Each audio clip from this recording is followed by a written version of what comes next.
hadalay waan ku faraxsanahay inay waliba gabadh noqoto markii ugu horeysay waxaan ka wada hadalay wax badan Soomaaliya xaaladda meesha maanta ku jirta ha noqoto la dagaalka shabaabka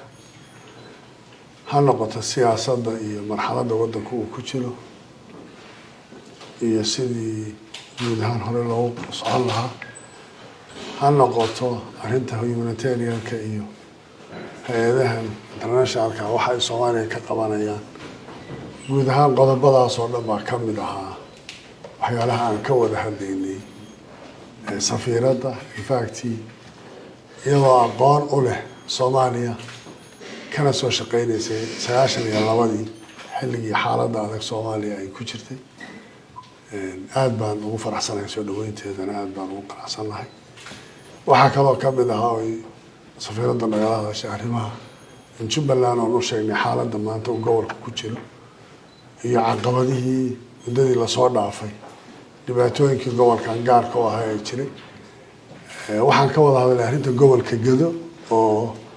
safiiraddu barnaamijkaas su'aalo iyo naga weydiisay iyadoo uu nagala qayb galay madaxda ku-xigeenka maxamuud sayid madaxda ku-xigeenka aan ku wada jiray taasna aan u qeexnay Gedo waxa ka jira iyo maanta marxaladda taala inaynan ahayn marxalad shacab reer Gedo iyo maamulka wax ka dhaxaysa ay tahay oo siyaasad rejiimkii hore uu ka tagay ilaa hadda isbedel la'aan aanan filaya in arrintaasi uu dadkuna maamul ay heli doonaan xaq oo sharci ah annaguna aan diyaar u nahay cid kastoo tabasho qabto inaan la hadalno marka waan soo dhaweynayaa Mr. Ambassador aad baan ugu faraxsanahay safarkaas waxaan rajaynayaa inaan safarro badan oo shaqo isugu iman doono aanan u sheegnay Soomaaliya waxay uga baahan tahay beesha caalamku inay tahay beesha caalamka oo si wada jira arrinta Soomaaliya ugala shaqeysa kuna taageerta dawladnimada Soomaaliya si hore loogu dhisi lahaa iyo dagaalka shabaabka u baahan ama la dagaalanka shabaabka iyo sidii talaabada ku xigta loo qaadi lahaa dadka in gacanta la gaarsiiyo dadku ay kala ogaadaan gacanta dawladnimada iyo gacanta shabaabka markaa welcome Ambassador thank you very much. Thank you very much Mr. President, for the very warm welcome you and your team have extended to me here in Kismaayo, Jubaland. It is such a pleasure to be back in Kismaayo. I was here in the original UN mission during the mid-1990s, where I had a very nice visit visiting the port and so on. So it is really wonderful to be back.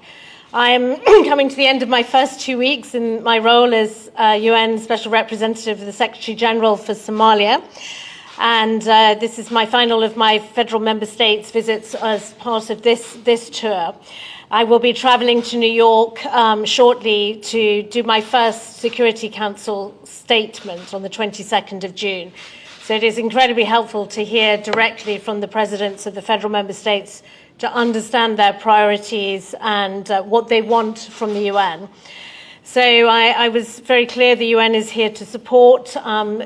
the President's objectives. And with that in mind, we talked firstly about security, the progress that's been made reclaiming areas, and the really important follow-on around stabilization. And I committed to ensure the UN is fully behind those objectives to secure the area permanently and to come in with basic services to help people to rebuild their lives, rebuild trust with communities, crucial in the fight against Al-Shabaab.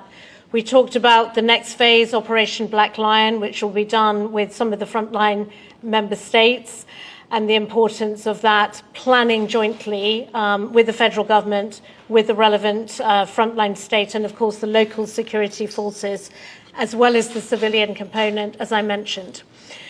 Secondly, we talked about humanitarian situation remains very challenging here. There are particular issues around some of access to parts of this state. But nevertheless, the UN is committed to try and bring life-saving support, whilst we also look at longer-term solutions around climate change and so on.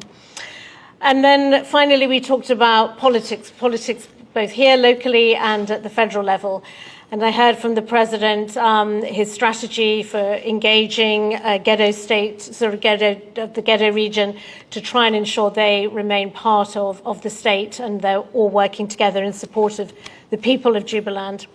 And then the President explained to me the role he's been playing in the National Consultative Council and the importance of those deliberations,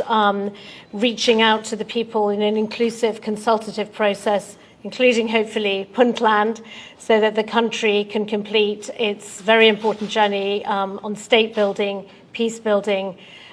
rebuilding the country for the benefit of all Somalis. And then finally, again, I recommitted the role of the UN, our good offices, the development programs in support of the people of Jubaland. Thank you very much.